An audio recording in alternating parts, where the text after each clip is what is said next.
basically emphasized, more than just one skill. And so that's kind of what we're doing with the rune system. And basically what it is you get random drops, which was kind of like our nod to Diablo, the first Diablo. We really wanted to kind of get that random skill feeling back without actually doing random skills.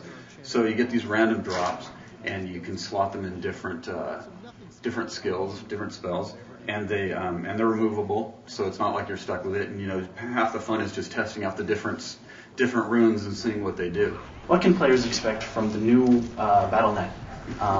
Is it going to remain free?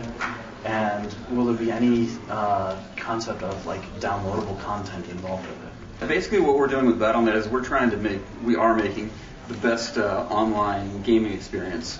We're trying to reduce the amount of griefing, the amount of unpleasantness in any form in the multiplayer experience. There's co-op. There's going to be co-op. There's going to be some form of PvP. Just really taking the multiplayer experience into a very easy to use, very fun. A good example of that is ways of trading between characters, or ways of even trading between your characters. It's very difficult for me to give something from one of my characters to another one of my characters without having them loaded into the same game. We're talking about things like that. We're not really giving a lot of specifics yet. In terms of the financial model, our goal has always been to make the game first. What's going to make the best game, and then we'll figure out what we need to do to support that on a financial model side. Obviously we understand what people want and don't want from a financial model. So, as Blizzard always does, we're going to take into account what people are looking for, and what we don't ever want to feel like, we're ripping people off, or we like to give a lot of value for whatever money you spend on our games. There was mention of quests and randomized adventures. Mm-hmm. I know the quest system in Diablo 2 was basically a 6 quest per chapter setup. Are we looking at something similar to that, or will there actually be carryover into the randomized adventures? It's going to be different in a lot of ways. The random adventures, you can get random quests as well as random adventures. Some of them are very small. Just, you come upon a caravan that's under attack and you save them, or don't save them. But you could get quests that maybe even chain together that are random. And besides that, you have side quests and main story arc quests, and you don't only get these quests in town. Before it was very, very split. You get your quests in town, you go out and do them. Now it's kind of like, sure, you still get some of your quests in town, but you can have these random things happen, or things happen out in the world. We've done a lot with the randomization.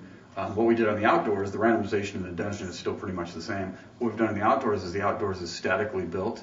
So it's like where the towns are, where the major things you need to know are. But we've drop in random events, random little things. One time you might find the caravan there, one time you might find nothing, another time you might find a monster encounter. So it's like we just have this way of moving stuff around and using these things to kind of build up the feeling of a living and changing world. Inventory screens and item management. Mm-hmm. Losing the grid system. Are you? I've heard mentions of there will be bags or other ways to increase inventory space in the future. What information can you share about that?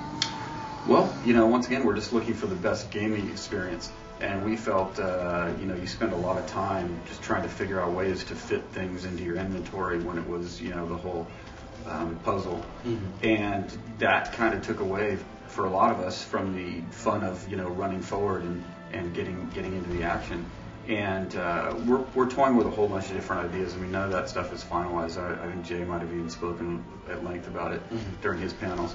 But, we really it's kind of like the same philosophy we have with everything else. We don't want to get in your way of having a fun time with the game. So whatever we can do to make that an extension of the immediacy of the game, we're going to do, We've seen a couple of the different character skills revealed here, especially from New Wizard. Everyone wants to know about the Wizard. In Diablo 2, there was 30 unique character skills, pretty much in total.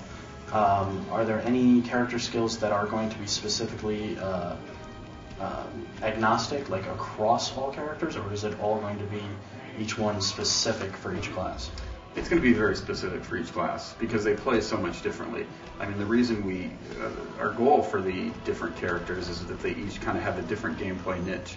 You know, we don't want to have a lot of overlap between the character classes because if you do, then it's kind of like, well, do we need both of these? Can we combine them into one character?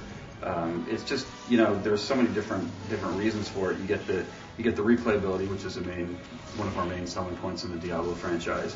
Because I don't know if you've played different characters in the demo yet, but it feels a lot different just from a skill standpoint. They complement each other in multiplayer games really well.